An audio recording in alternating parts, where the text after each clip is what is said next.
everyone, start off by taking this roll of thread and then afterwards use a blade in order to strike right through it.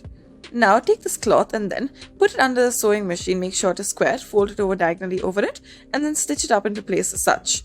Afterwards, open it out on either side of it and once again stitch right through it. Do this on all of the edges. Comb out the ends that you have created and then afterwards make sure that it is even in length. Now afterwards, use a pair of scissors in order to cut it as evenly as possible. Now once you are done with this, comb it into place once again and add lace to the intersection of this. Add it to the top as well and then add it to the yellow portion of this. Now once you're done with this, use any sort of rope or wire and once again fold it into half and then stitch the ends of it after this. Make sure you stitch the diagonal ends for this. Now reverse the side and then you should be left with this decorative piece. Next, take a square piece of cloth and then afterwards fold it diagonally. Do this with two of the pieces of cloth and then stitch it up as such. Now stick a rope in the middle of it as well. Fold over either of the edges and then once again stitch it into place.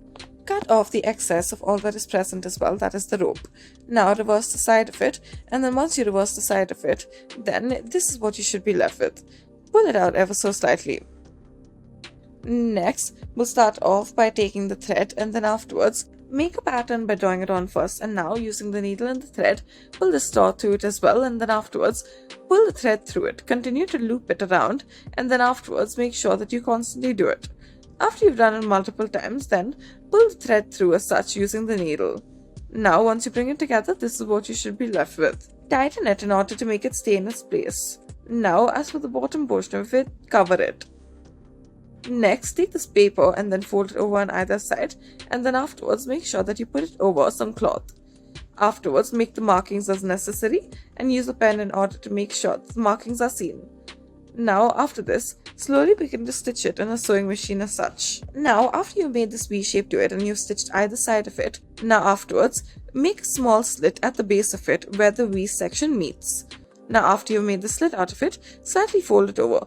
Fold it at the top to begin with and make it an internal fold so that the outsides of it are not seen. Now stitch the two of these together. After you're done with the process of stitching it, you may reverse the side of it and go through a neat running stitch with this side of it as well. Next, put this piece of cloth under the sewing machine once again, however this time add lace to it and then afterwards make a small loop at the end of it in order to change the sides. Continue to do this and then do this for all of the sides of it that are present. If you conclude with one side of the lace as well, you may add some more on the other side. Now as you can see, we are done with all four of them and so we add another piece as the last piece isn't long enough.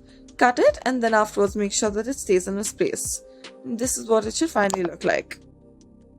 Next we'll start off by taking these multiple cloths and then stitch it onto another cloth. You may use two lines in order to stitch these after folding it over. Now after this, take the green sheet of cloth and then fold it over ever so slightly on either side of it. Now this will cover up the stitching on top of the initial portion of it. After this, take this cloth and then afterwards rotate the sides of it. Thank you for watching.